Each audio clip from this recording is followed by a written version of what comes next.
Hey everybody, it's day 4 of the 31 days of Tarot Challenge 2020, and today's topic is the 5 most used decks from for 10 years, from 2010 till 19. Anyways, like I said yesterday, I've been practicing and teaching, studying, tarot for 5 years now. So and this one was a little bit difficult because there is a top 3. That's definitely my top 3 most used decks, and then there are 3 others that are sort of on the same place, in the same place, the same reading. Yeah. So, and yesterday with the oracles I only showed 2, so today I'm gonna show 6. My top 1 is the Thoth deck because I've started learning tarot with Thoth. It was all because of, I think I selected some cards. It was all because of the 2 discs that is on the cover of my edition of the Thoth deck. That I wanted to start tarot for a while, and then I went buying the deck with a friend of mine, Raphael. He was like, yes, okay, we're gonna buy one for you now. And I was looking at all these covers of several tarot decks, and I saw this one on the cover of the Thoth, and I was like, yes, that's the one, because I recognized the symbology so quickly, the transformation, snake, yin and yang, black and light. I was like, yes, that is a deck. That must be a deck that speaks about holistic point of view and a lot of symbolism. And so that's how I actually got the Thoth deck. And it's a well-known deck. You either love it or hate it, and I'm a person that loves it. I just really love this was the first card that I pulled when I did my first reading. Power. High Priestess. I love it because it has so many layers, and I study a lot of subjects concerning exploring symbolism, journey of the soul, and this deck has so many subjects in it. It has the Kabbalah in it, numerology, astrology, color symbolism,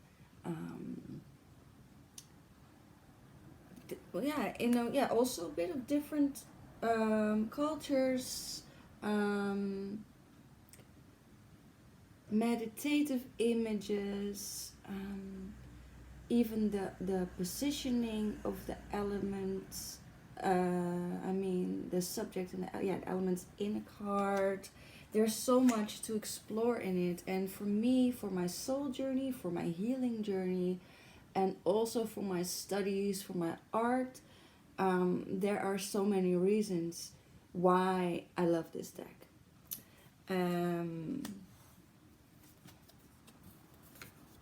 These are my favorite cards that I'm showing you now. Also the cards that I pull out the most, especially the art card. It's funny because I'm an artist and it's my opposite sign, Sagittarius. This is really good deck to study. I must say I haven't really, even though it's my first deck and the first year that I started doing tarot, maybe first year and a half or even 2, I can't remember, I only used the Thoth deck. For a long time I didn't buy another deck because I felt like I first want to study this deck, but I really must get into the minors more. Still, I feel like this is a deck you will never stop learning. I have 2 books. This one I bought immediately or quite quick after I bought the deck. It's very codic. Sometimes I've been doing some studying, well, a lot. And recently, a couple of months ago, I bought this one. Because I want to learn a deeper layer of it. So that's my top one deck, Thoth. Then, I think this is my favorite deck of the moment. It's the Cosmic Tarot, and I modified this. It's the first or second, maybe the second deck. Yeah, second deck that I modified. Look, I edged it in several colors. How cute. And I love this deck because of the whole general feel. Wait, I selected these cards. The whole feel of the colors, the images, like I feel that the thought that has put in this deck is very rich. If you don't look at the images and just at the colors, it already gives you a feeling. It also has different layers to it. You can really explore, but at the same time, it is very clear. I thought, it is very clear for me. And since I learned, look at these colors, especially the dark, well, also the lighter. And also the expressions in the court cards. It's just so clear. And I just told you that I started learning tarot with Thoth.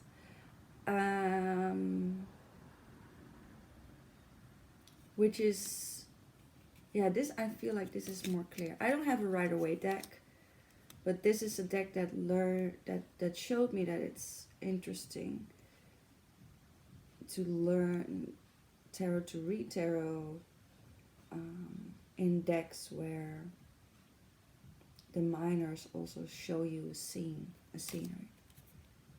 And it's very eclectic also. Just interesting to read, clear. Also these faces, like I said, of the court cards, they're really well thought personalities. I have a digital book of it, which I sometimes check out, not too much. So this is my favorite deck of the moment. It's just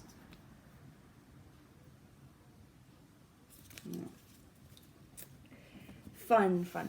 And then the third deck of my top three is the Tarot of the Orishas. I also have this book.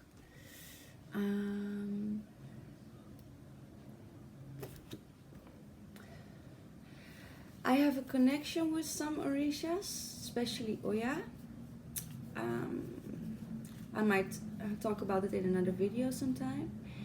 That's the reason why I purchased this deck. I was like, oh, there's a tarot deck about the Orishas, and I was a bit disappointed because many Orishas in this deck, not all of them were white, and I purchased this deck because I wanted to learn more about the Yoruba, Orisha, Yoruba, Ifa, Nigerian, West African culture. Shango. So I actually edited some of the cards. I colored them in. I even gave this magician some locks. I didn't edited all the cards, but most of them. It's a very raw deck. The artistic expressions raw. And yeah, I learned to love it more because, like I said, at first I was a bit disappointed. Oh yeah, and about the white people in it, I later found out, I think through this deck, about the Santeria. Do you call it like that? If I make any mistakes in what I say, please excuse me. I think it's Brazilian, South American, Latin. Oh yeah, in the Latin culture, there's also a form of Orishas, worshipping, honoring spirituality, and that is why. So yeah, I also covered this. But I purchased this deck because I wanted to learn about the traditional, original Orisha issue. Salamanders. So the Obatala. Oh, here called Oshala.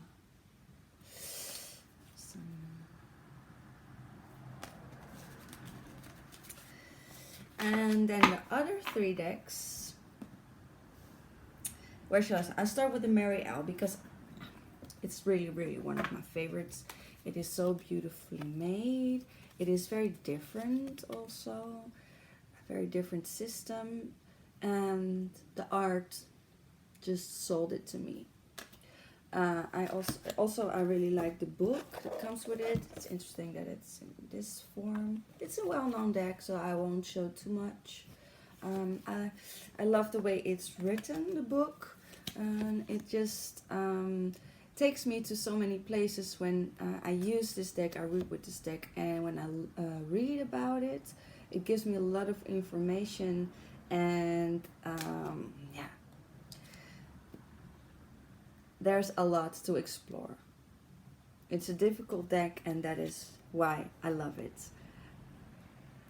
Just like the Thoth deck, there's a lot to explore, a lot of layers, a lot of symbology, and it just gives me a very wealthy feeling. It makes me feel rich because there's so much to explore, and it's just beautiful. Speaks to your intuition. Well, it speaks to mine. The cards are huge. I've been thinking about modifying and trimming it because of that reason. But it's edged in gold, so it would be a shame to cut this off. So maybe after years, when the gold isn't there anymore, I might modify it still. And then the last 2 are quite on the same page. I think the WildWood is my 5th. I also modified that. Edged it in green. Like I mentioned earlier, and I will mention this many, many more times, I'm interested in all the ancient cultures, and since the last couple of years I explored more about the ancient European cultures. I'm European, so it would make completely sense. I spend a lot of time in nature, and so this deck covers these subjects, and I really prefer it trimmed. You can read it more easily, and yeah, I'll just let the card speak for itself. It's a cute little wren. Oh yeah, and this system goes by the wheel of the year. And I really learned to love and appreciate the seasons that we have here in Europe. I don't like cold, but again, I do learn to love the symbology of the seasons, and it just helped me heal.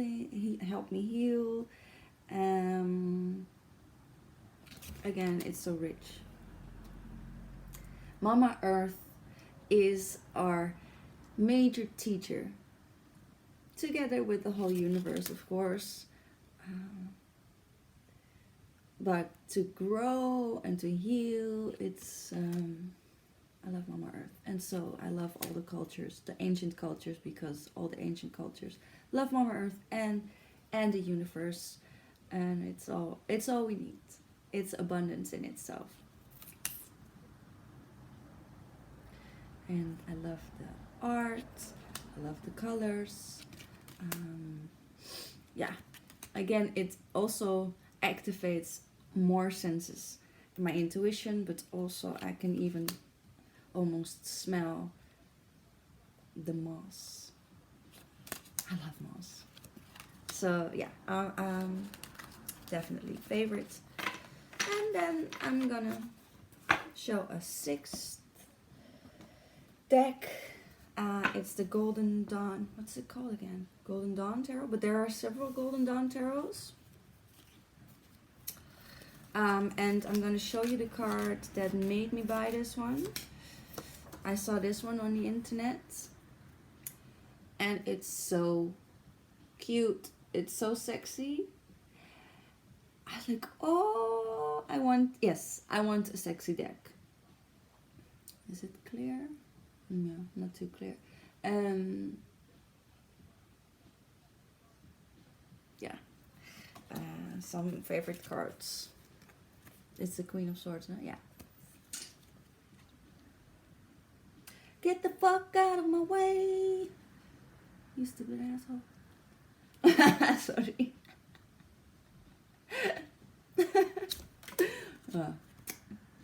Major Gemini inside joke. Not the Gemini, I mean, there was a crazy part of me that I think is my Gemini side.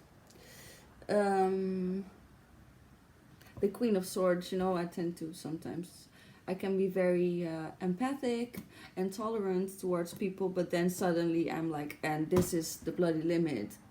I'm done with you. I can be strict. I can be, yeah, that's the two sides of me, and that is why I love this card. Reminds me also of the tale of Bluebird. Yeah. Anyway. And this, just like the Cosmic Tarot, I love them. I also love the minors. They're clear to read. Yeah, because it's about the human life, really. And the contrast in the colors, also very 80s, 90s almost. Look at this color. Almost a bit of comics type of style. Yeah, so these are the cards. These are my top 5 decks that I've been using throughout all the years that I've been learning, studying, practicing tarot. And again, I'm enthusiastic about this challenge, and so nice to meet you all, and I'll see you again tomorrow. Mwah. And enjoy your weekend, lovies. Bye.